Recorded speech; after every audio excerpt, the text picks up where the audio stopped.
I want to thank Emerson and Paul for hosting this annual event, which is dearly needed for many of us. So thank you guys, really appreciate it. I feel awful following Brother Dyson.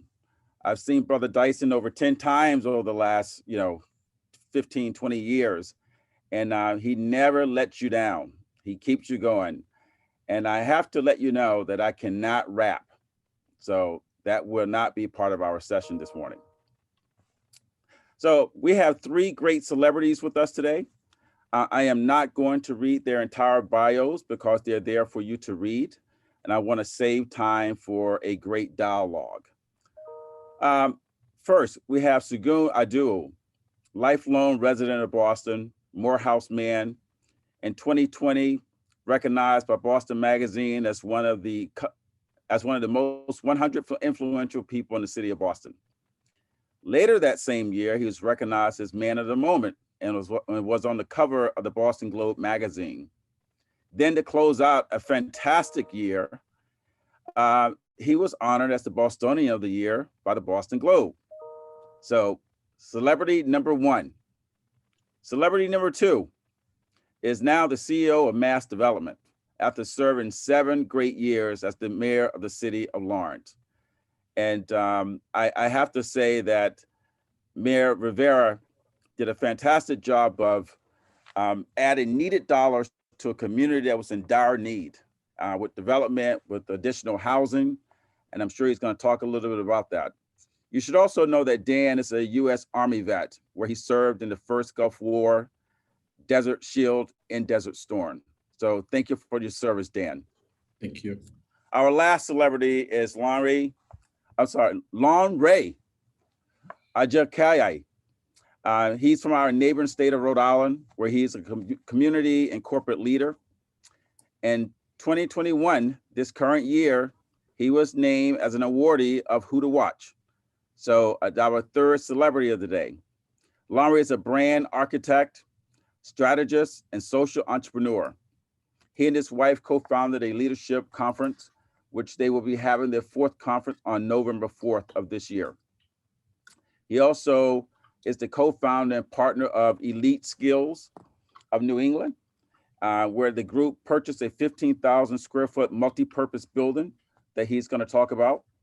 And something else that I want Lanre to talk about is how he used crowdfunding to raise his capital, or part of it. So there's so many issues for us to address when it comes to economic development. And we all know that during COVID-19, which I was Googling this morning, it was announced that we had it in the US. Does anyone know the date? December 31st, 2019, when it was official that it was here in the US.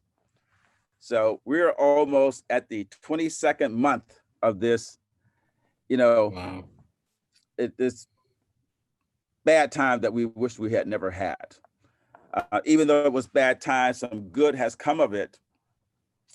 As you know, I think, and Segun and I have talked about this many times, a lot of I call them mature leaders, were awakened and became woke. And now they're stepping up to the plate and demanding change. I say oftentimes that, sometimes we're where we are because we don't push hard enough. And so I think that one of the lessons that has been learned during this pandemic is to ask for it all. Do not be bashful to ask for it all. So let's start with you, Segun. You are the CEO of BECMA, which is the Black Economic Council of Massachusetts, which is our Black chamber. This is an organization that I co-founded, but you have, over your 2-year tenure, have taken it to another level. Most of the success is because of you and how bright you are, and people really love you. But tell us about where BECMA is today and what the primary goals of the organization are. And if you could talk about some of the wins also, that would be great. Sure. Well, first, I want to thank Emerson and his team and for helping to put this conference together, and you, Darryl, for hosting this this important conversation. Like I shared with you before, I said yes, not just because it was Emerson reaching out to ask that I be here, but also when I found out that you were hosting this panel, couldn't pass up the opportunity to be in conversation with you out loud, right? The conversations that we have together, I think, are important to also have with others. So, you know, for this, I wish I could take half of the credit that you just gave me for the growth of BECMA.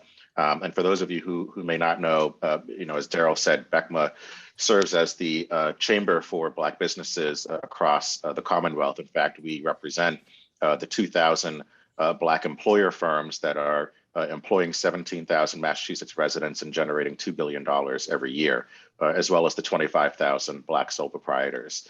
And our mission today is to advance the economic well-being through advocacy and business and leadership development and strategic partnerships. And so, you know, in terms of what we've done in the last year, I mean, everyone's work, those on this panel for sure, increased by 10,000% as a result of COVID-19. But we have been, as you mentioned at the top, Darryl, emboldened by what has happened since the lynching of George Floyd. You know, Martin Luther King said back in the 60s that the murder of Emmett Till and everything that transpired after allowed Black people to have a new sense of themselves. And I would say that the same has happened in this period, where we have a new sense of ourselves and understanding that we're not where we are supposed to be 50 years after that revolution. And so now are deeply focused on making the change that need to happen so that we can realize the change in our lifetime, but also ensure that our children and grandchildren are not fighting about the same things that we're fighting for. But, you know, to the work that BECMA's been doing, Black businesses have been devastated as a result of COVID-19. We were in a bad position before the pandemic.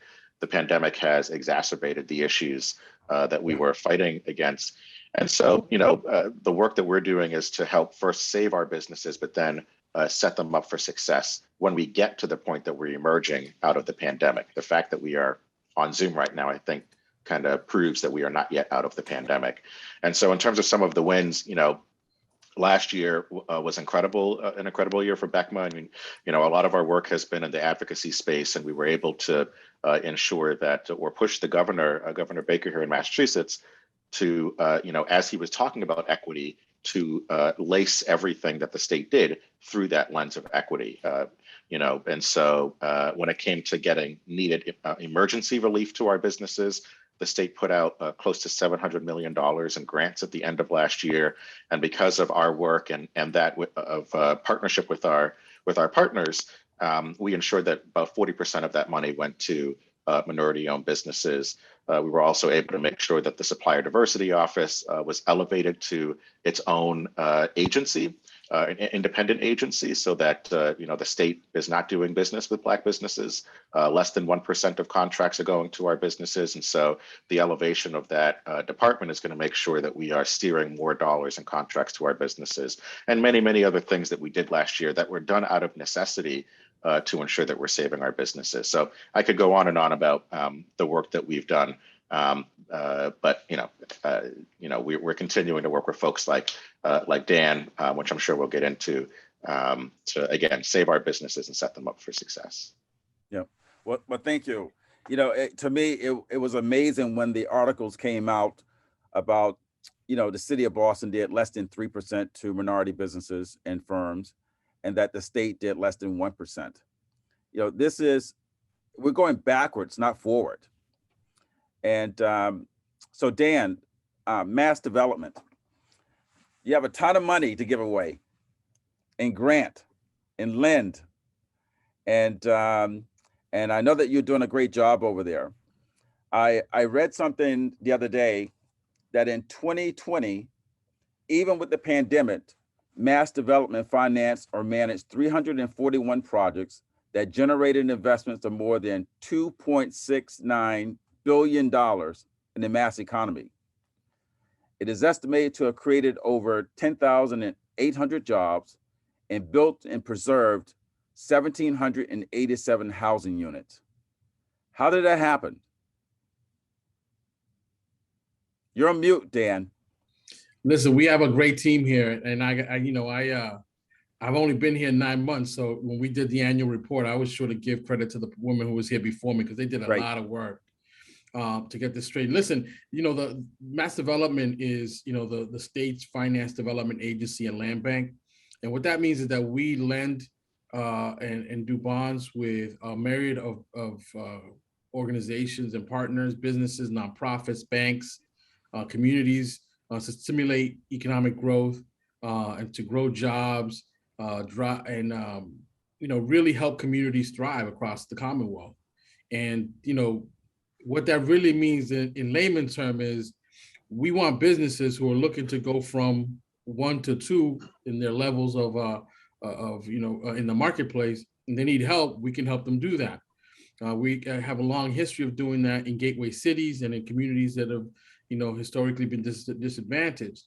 In the process of doing that, we became very bureaucratic. There's a lot of stuff, programs and hoops to jump through. And the guy who first ran mass development was a mayor from Marlboro.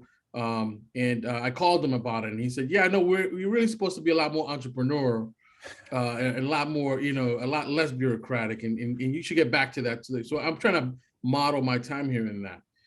We did come in and right away started talking to people about how we want to help folks, less about project programs and more about projects.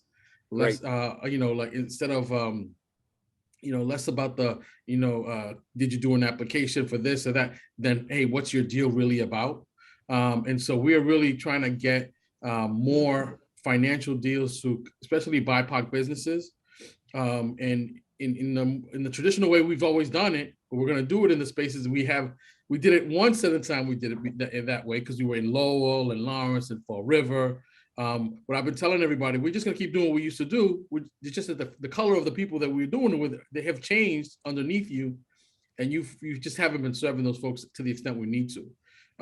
And so, right away we established a brand new division. It used to be just real estate and finance programs. Now it's what we call community development. We're driving folks to have a conversation about what you want your business to look like, what you want your community to look like. And then we figure out, hey, we want to fund that, figure out what to make that happen. Great example in Hyde Park.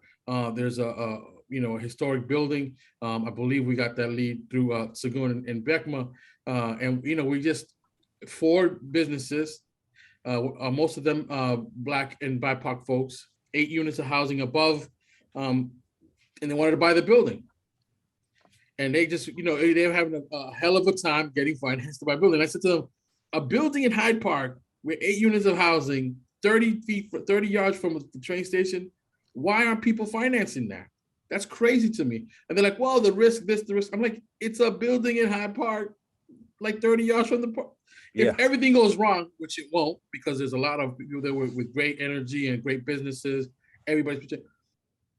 The worst thing that can happen would be stuck with a building in Hyde Park with 8 units of housing. Like, we could flip that in a heartbeat. So there's no risk there. So we're changing the way they think about it here. The Governor Baker gave me an opportunity to come here and do what he saw the entrepreneurial effort we were doing in Lawrence to do that here. We're not a bank. We are a financer, a lender of risk and a patient capital.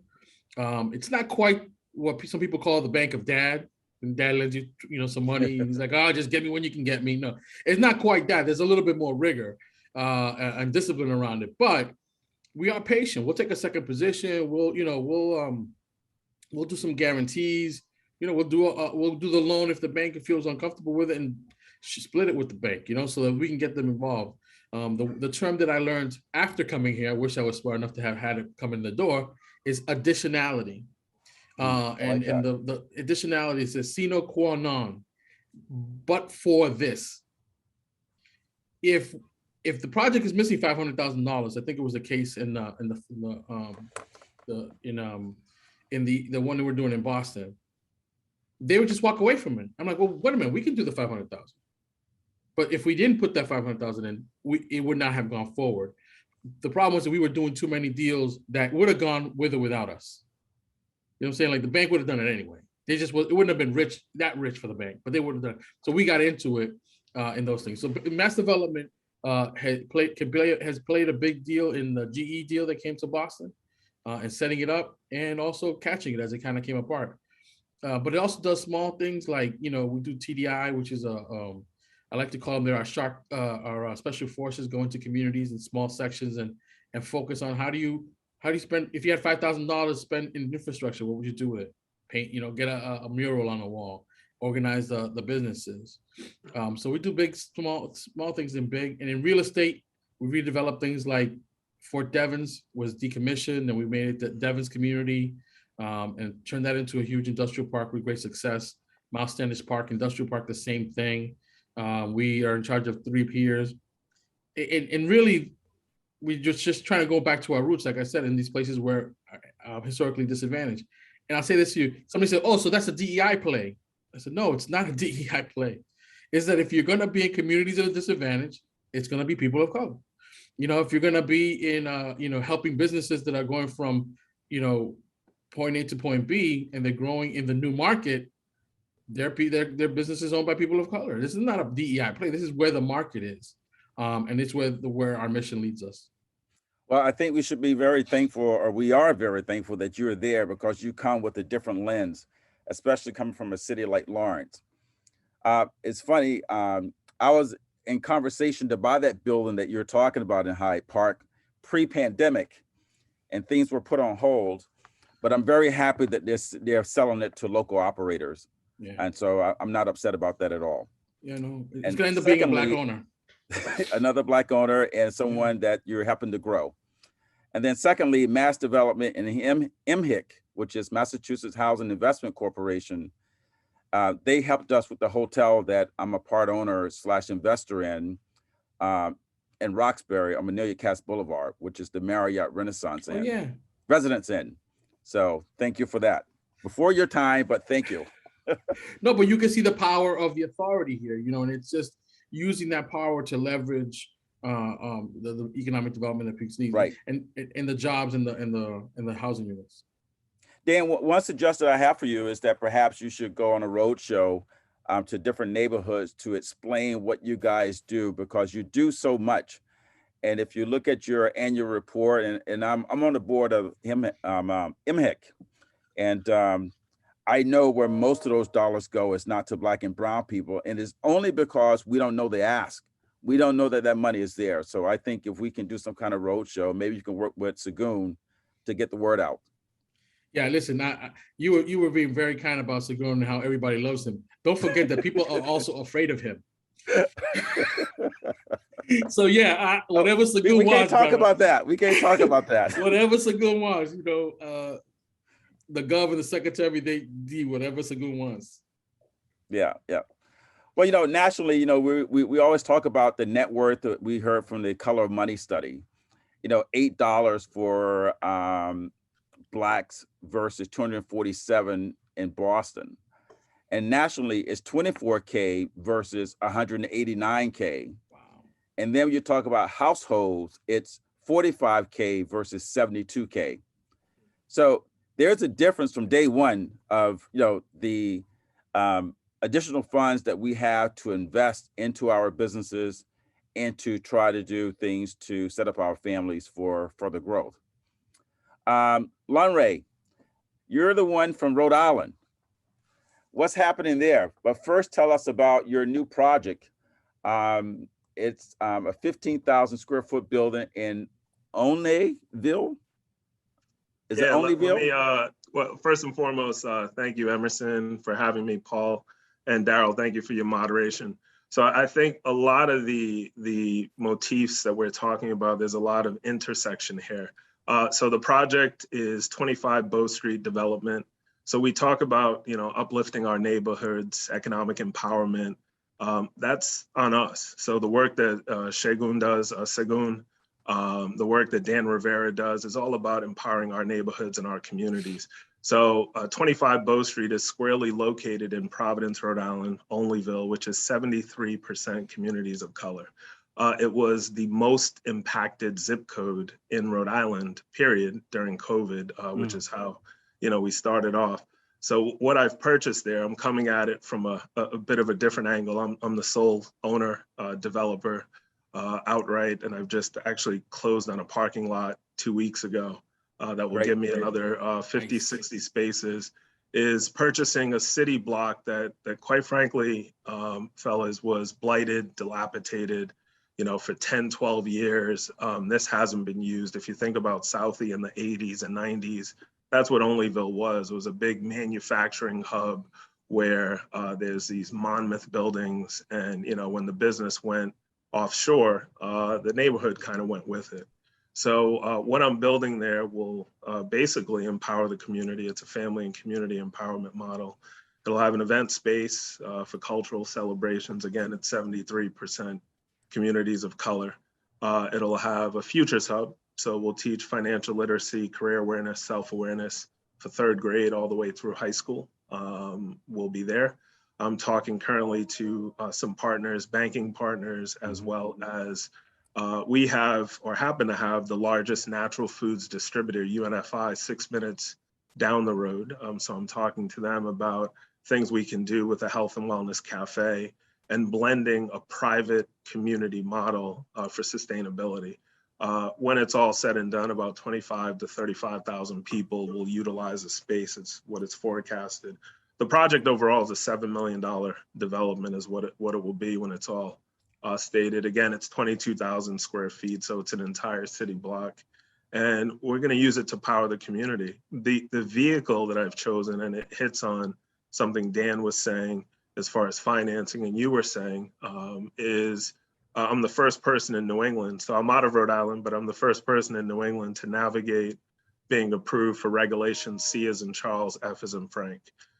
What that means is I actually didn't have to go to a bank to start to get funding. I just went directly to the community.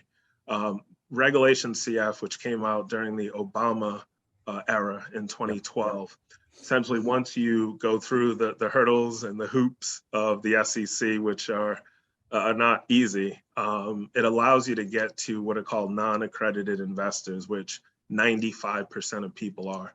It allows those investors, depending on the deal that you structure, to invest as little as $100, $200. I got investments that were much larger and smaller, but they can play an active part in their economic empowerment and their community development. My goal was to raise 200,000 doing that path. I was able to do that, 205,000 actually. I was on a platform called WeFunder, which is a #1 platform for crowdfunding. Other people like Dawn Dixon, who's been in Black Enterprise, has raised like over 2 million with WeFunder. But it's a different tact. So 25 Bow Street will be, a year and a half in development. But when it's done, as I stand as a CEO and founder, I'll have something that's empowering the community, take something that was blighted. The community was part of it, and part of transforming their community, which gives them a whole sense of accountability and pride in the project. So it's a different one. It's a different development path. Again, I'm the first, to navigate it, but I think it has a lot of intersectionality. What's going on, even out of little old Rhode Island. It's a national project because it's been written about by Yahoo, MarketWatch, Afrotech, in different places. Yeah, does that answer your question? It does. Okay. And Lanre, the success of that fantastic project is going to be based upon the marketing that you do to make sure that your residents around your block is going to actually utilize it. Sure. One of the suggestions, not suggestions, but one of the things to think about is how do you tie in the different groups around that do similar stuff that you're doing? Mm-hmm. Segun has done a great job with that with BECMA, where in the past, I've been around here since '84, been an activist since 1990.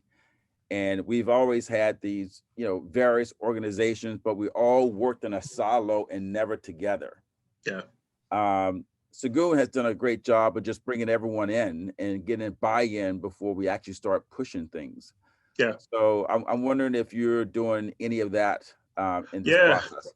Yeah, it's funny you say that. So I've already had like 75 plus community leaders and influences to the building, to tour the building. So, organizations like the United Way, Big Brothers, Big Sisters. Actually, I was there with the governor's the governor of Rhode Island, his deputy director, and his new economic development person that was just hired. So I was there, I toured them the building and the space because, you know, the area has a lot of out-of-state investment. I am a native of New England, Providence, Rhode Island, but most of the buildings around me, quite frankly, have been purchased by people from Chicago, Boston, Seattle, California. I'm actually the only native around there, Black founder that owns a building in that area.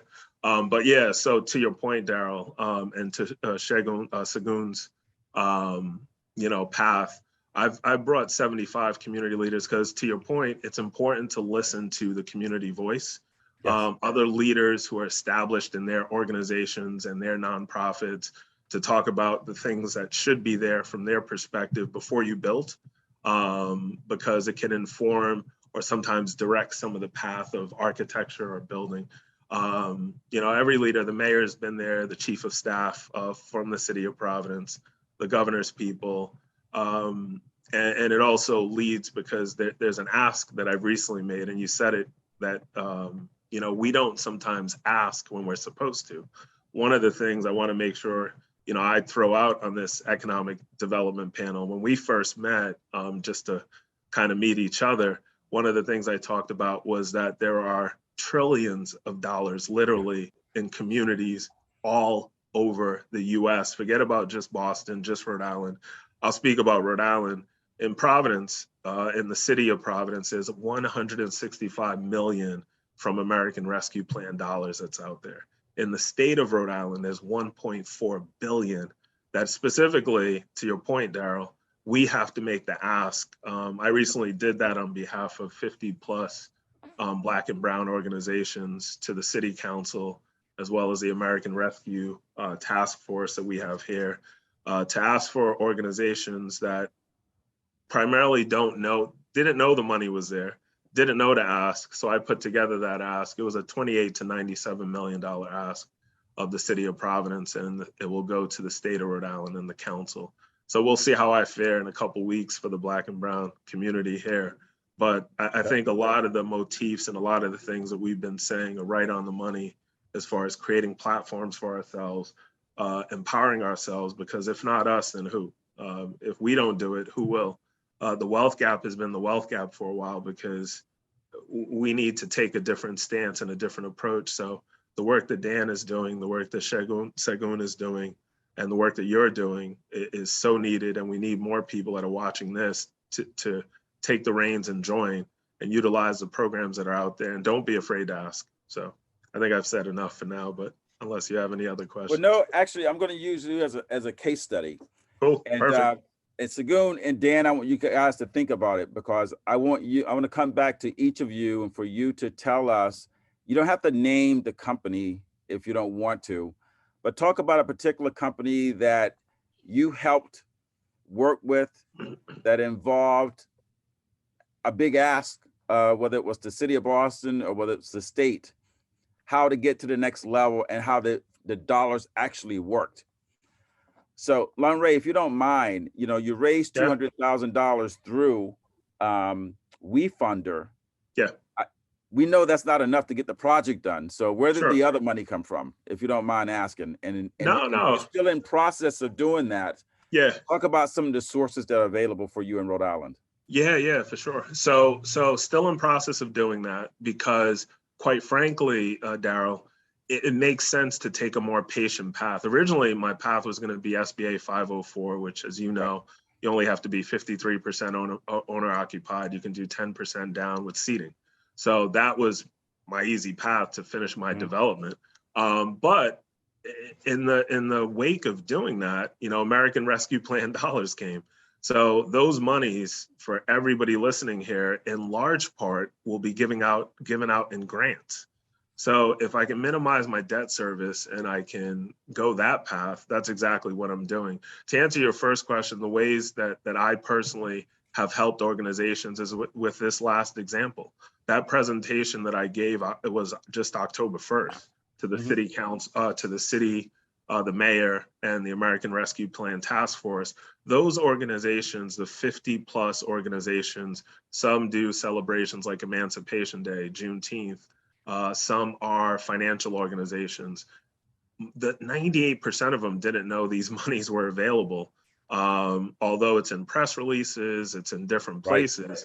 So I took it upon myself, along with my building, because my building and my project are known in Rhode Island and nationally, right?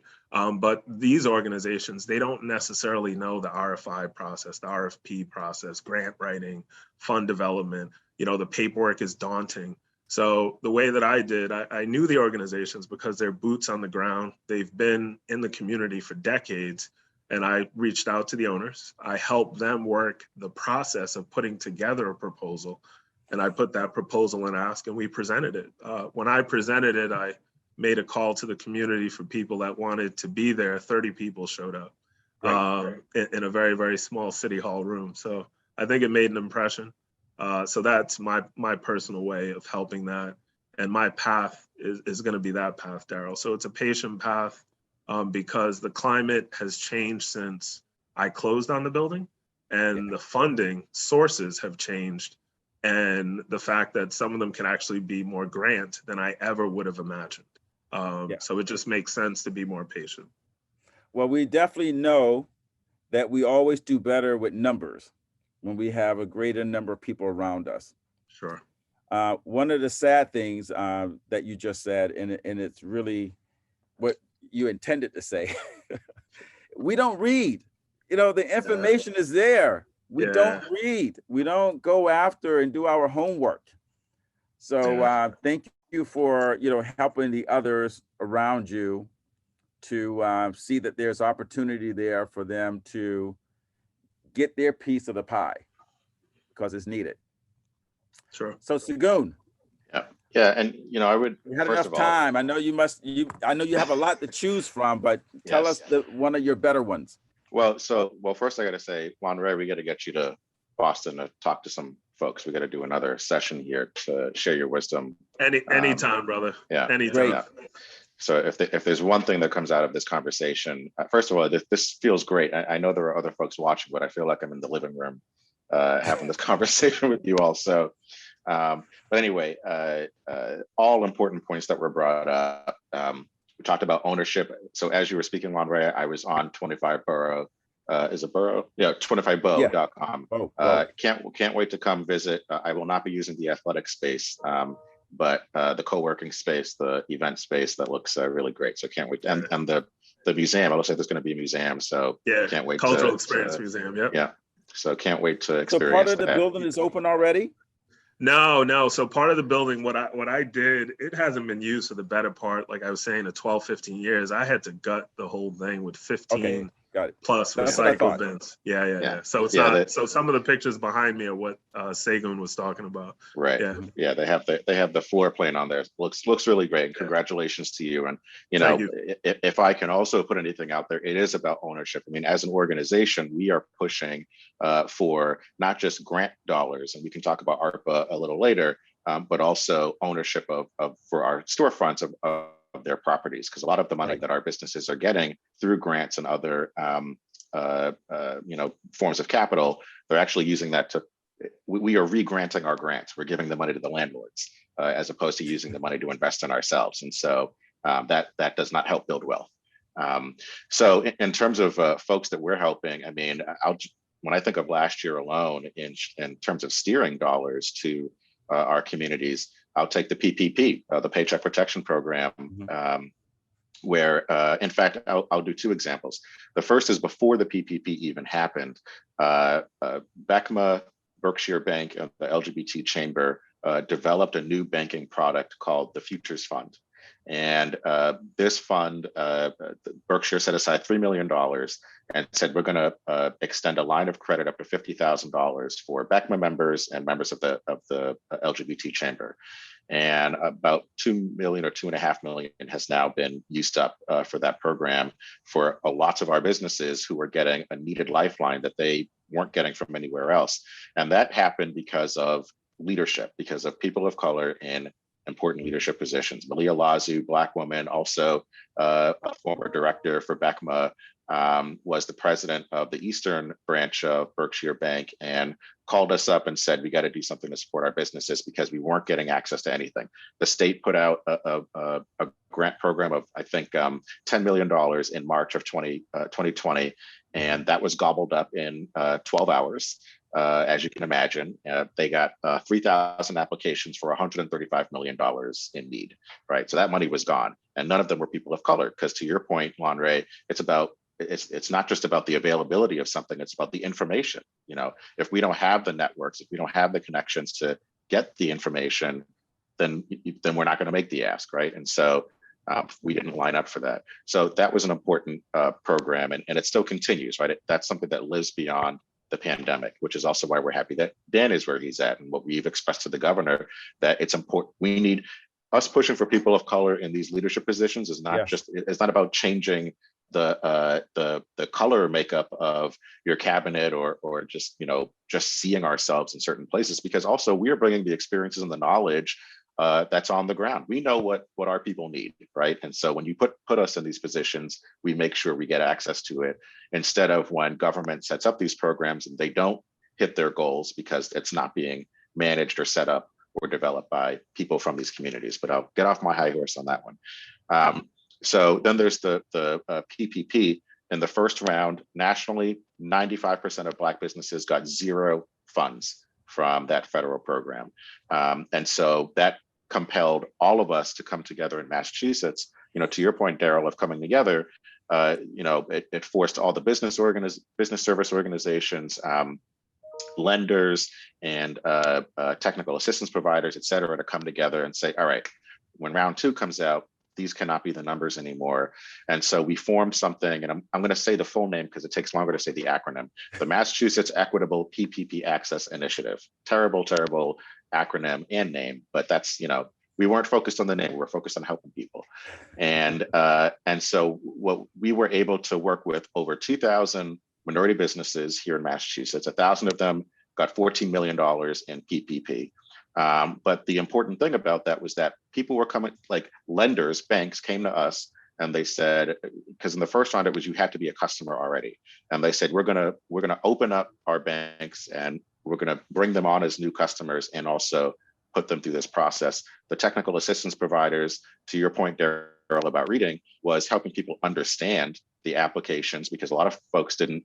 I mean, they were looking at it and they just got confused with all the federal government language, and help them apply for it. And then, of course, organizations like BECMA, Amplify, LISC, Foundation for Business Equity, so many others were able to reach out to our members, reach down into the community and say, you need to sign up for this money, and got folks in that pipeline. And the same with the grants and everything else that we've done. So we're proud of what we did last year, but we know that we can't rest on our laurels. And that we need to, you know, some folks, the last time they got money was in December of last year. And, you know, they're you know, on that line of whether or not they can stay open or not. So we're working hard to get folks to more money. And then as Dan brought up, you know, our member out in Hyde Park, being able to buy her building. We have several others in the pipeline for the same types of opportunities. And there are others, you know, through our advocacy, whether it's, you know, Dan, you know, people aren't scared of us. They want to work with us and discover the solutions, right? But through our advocacy of, I'll just take Boston, we filed a federal civil rights complaint against the Walsh administration for what you brought up, Darryl. The disparity study showed over 5 years, out of $2 billion, $9.4 million was awarded to Black businesses.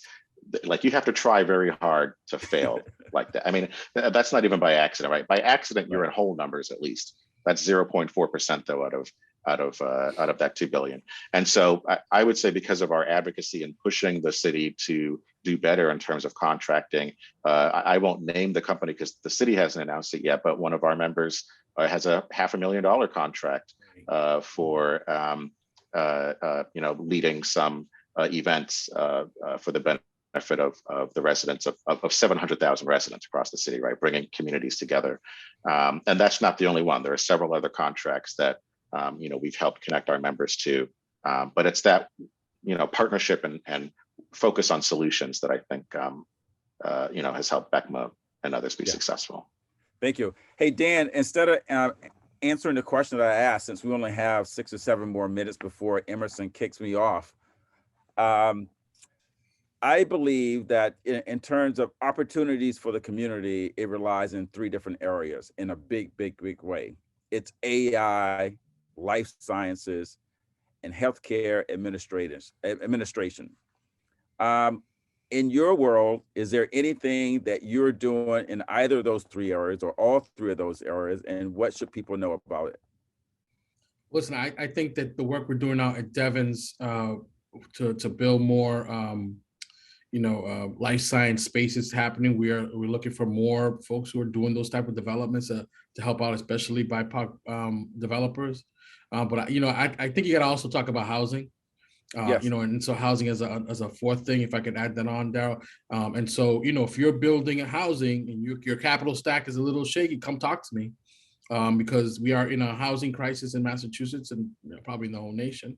But the governor and the secretary have made it very clear that one of the top priorities in economic development is creating more housing. And so, even if you're doing 6 units and your capital stack, come talk to me, because we will definitely help finance, especially if you're a builder of color, Black business.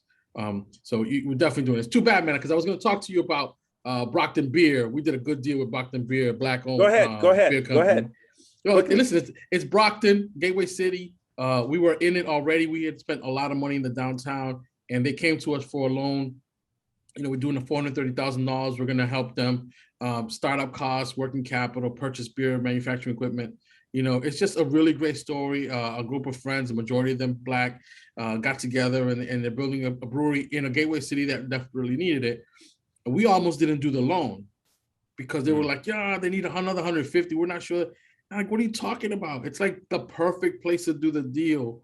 And again, we talk about swings and misses, and we haven't had many misses here. It's a thing that they talk about it with a point of pride. And I say, that's great. Except if you're really trying in the hard places, you are going to miss. And so we don't expect to miss with Brockton Beer. We think that's going to be a shining example of how we can do it. Great. And again, it's really good. But those things that you talked about, we're definitely leaning into. And if you have builders who are looking for financing, then we'll definitely help them out. Great. Thank you. Darryl. So I'm going to break in. We have some Q&As that I want to bring forward. And so one, just great information, and the work that you all are doing is just, really life-changing, I think, for many in our community. So, one question that came through the chat, and for the attendees, please send forward any questions that you may have, is, what do you all see the next 10 years looking like for development in our communities, participation from Black and Brown folks in, kind of development in the community and growing wealth through that piece. The work that you're doing, we're hoping is a platform that will take our community forward. But what do you see for the next 10 years? 10 years from now, what do you see? I think that right now we'll lay that foundation, and I have this conversation all the time with folks. The influence of BECMA and the Coalition for Equitable Economy, the ARPA dollars, a person of color in charge of mass development, a person of color in charge of mass housing in Crystal Carnegie, the person of color in charge of the Mass Cultural Council. DHCD is run by a Black sister. This is the moment. And what I tell them when we get together, I say, listen, I don't want to be the subject of a panel 10 years from now that says leadership of color doesn't matter. We want to make sure that people know that it does. Nice. And I'm gonna add mass life sciences to that as well. Ken Turner. Ken Turner, yeah. I mean, I would say, for development, I mean, there's huge opportunities that are coming down the pike. I mean, if we talk about ARPA, as Dan brought up, the Coalition for an Equitable Economy, we put out $1 billion out of the $5 billion that Mass got planned for that, and we're going to be pushing the House and the Senate to match that, because they didn't do that in the first round, but we're working on that. But point is that huge opportunities. Equity. So there's something my grandfather told me 10 years ago, and I say this everywhere I go, not to confuse motion with progress. And, right now, equity is as popular a word for elected and appointed officials like the and right? Equity is every other word that comes out. It's everywhere you see. And so for us as an organization, it's holding people accountable to talking about equity. First of all, what do you mean by that? And then also, we're going to give you the plan for helping make that happen. So when it comes to development, I would say if the state adopts the Massport model, which we can talk more about, but at the end of the day, it's how they're grading RFPs, right? So they want to look and see how diverse your teams are, your investors, your contractors, et cetera. If we adopt or improve on that model, I think development, I think we not only hit our goals, but exceed them in the Commonwealth, because the availability is there. We have the talent, we have the businesses that are interested. It's all about whether or not we're going to adopt the mentality that Dan is bringing to mass development, and investing in these folks and making all that happen. So, Emerson, go ahead, Darryl. No, go ahead. So I was just going to follow up. From Segun's standpoint, accountability is key. We have the fish now in many different pockets, right? So ARPA dollars means that a lot of distributions will happen, but the devil's always in the details, and execution is what gets it done. So we have to keep our eyes on the ball, stay diligent, stay steadfast, and accountability above all is the key for everything we do. I think, as Darryl said before, numbers in mass gets attention. Awareness in mass gets attention. We all have to be looking at the press releases, the press alerts, the different federal news, because we are in a once in a lifetime moment. And there are many people that years from now, to Emerson's question, 10 years from now, they will wonder, man, why didn't I know about this? And why didn't I go harder at this time? So we are at that time. And to Emerson's question about 10 years, I see it as we're laying the seeds. And if we lay the seeds properly, we harvest it properly, we concentrate on it properly, then it can blossom into, thousands more Darryl, Lanre, Seguns, Emersons, and Dans, who are then leading the charge to lead at the highest levels. That's kind of how I look at 10 years from now. And Darryl, So Emerson, I think the opportunity is extremely huge. I think our challenge is getting people to understand the opportunity, and then also being brave enough to invest in the opportunities. I foresee that we're going to have more opportunities than we're going to have money to invest in those deals. And I can tell you that there are funds that are being created now. I can tell you that there are other Blacks with money from out of state that are coming into the city of Boston, into the Commonwealth, and they're taking advantage of it. And, we talk about housing, and Dan talked about earlier, if you want to build something, but also if you want to buy something. I know that Segun is working hard with that with BECMA, trying to make sure that the city of Boston is going to allocate some money to help people with down payments. And I heard, well, hopefully Michelle Wu wins, but I heard her say the other day that if she does win, that one of the things that she's going to do is allocate a significant amount of money to help first-time home buyers with their down payments. The other thing that I would say is that, I say all the time, and Segun has heard me say this before, and I think you've heard me say this, I think that people should pool their money together. If you are a person without a lot of, income or savings, team up with your brother and your sister, your uncle, your aunt, your best friend, buy a 3-family. The numbers are simple. You buy a 3-family and you turn it into condos, and you have equity immediately. Immediately. People don't want to do that. Other immigrants have done that forever, and that's why they're ahead of us. Yeah, and I just want to further that point, Darryl, and for all of us, right? It's yes, we need state and local government to really support this work in a way so that we have the access and we can further community through governmental or city statewide support. But to your point, Darryl, as next door neighbors and friends, and what can we do? And I think that's what you're touching on. How do we come together so that we are certainly taking advantage and being supported appropriately through governmental agencies, but that we're doing things on the ground together to also further our community and further, equity and access, et cetera. Any perspective on that for anyone?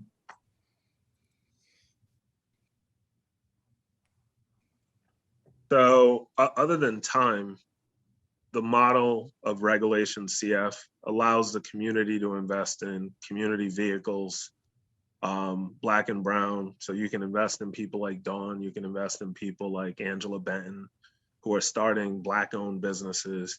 You can even use that for real estate. It allows you to pool it together, as Darryl mentioned. It's an excellent idea. To pool together resources. It allows non-accredited investors to get in. And definitely, you know, many people have at least $100, $250 to invest in something like that. You can structure those vehicles in Regulation CF the way you want. You know, that's out there for people. Again, I didn't start with a bank, although I knew what I had to do to get qualified for a bank. I started with the community. 188 investors, the majority of Black and brown. Here it is. And I would add to that mix too, for folks that might be local to Boston, the Boston Ujima Project, which is the first democratically governed fund in the United States, which is another vehicle for folks who don't have a lot of savings to invest, not only invest, but then also direct where that or who that money is invested in. So I think there are myriad opportunities for folks to put small dollars toward growing and scaling our communities. Well, Yeah, and I also- think a bigger play is, I don't want people to get the impression that they invest $250 that they're going to make some money. So that's not really truthful. I think we got to re-educate our people how they actually spend their money. People make money, just spend it the wrong way. You know, how many people, live in an apartment with, terrible furniture or appliances, but driving a BMW and a Mercedes? How many kids are walking around with not enough money to go to a nice restaurant to eat healthy food, but are walking around with $200 pairs of sneakers? We gotta re-educate our people about money. We really do. Can I just say, because I think along the same lines of like, how do people come together? We actually started talking to, an organization that supports cooperatives. And so if let's say you work for a restaurant and the family's going to close it, but the people the workers together want to buy that restaurant, we'll do a deal with you, because that for us is building equity with all those workers. And 90% of the food industry workers, what they look like. And so that is a helpful place to be. So we would love to do some deals with folks who, again, like Darryl said, that it's not for them, their input to it is, 1 of 15, 1 of 20. And the cooperatives are definitely working to do that in the cities. And so we are looking for ways to do that with folks. And if people can get together, as Darryl's first, get a 3-decker, buy a 2-family, like those things are very attainable for folks, and then we can help them go from point A to point B. Great. Nice. Well, thank you, brothers. We're almost at time. I just want to thank you all for sharing your wisdom, your background, your perspectives, all doing great work. Familiar with all of you, Lanre, go Rody, you know how we do. All day. And just, some great nuggets and knowledge that I think we can all take away. The last point you made, Darryl, around kind of re-educating our community, I think we all play a role in that. And so let's lean into that and try to do that for those that are coming behind us. So thank you all. For the attendees, one, I know that there was a glitch early on for folks to get on. Really apologize for that, but be generous with us. When you flex quickly and try to stand up an event virtually after working at it for 6 months to be in person, these things happen. So know that we're working on that. Hope you all got on. The session is recorded, so anything that you missed, you will be able to see, and we'll send that out to all of you. And join us for our next session, which is the youth development panel. See brothers like you see here doing some great work in other parts of our community. So join us for the next session. Darryl, Segun, Lanre, Dan, thank you, man. Thank you for your leadership. Thank you. Great. Thank you. you, Emerson. Thank you, brothers. Thank you.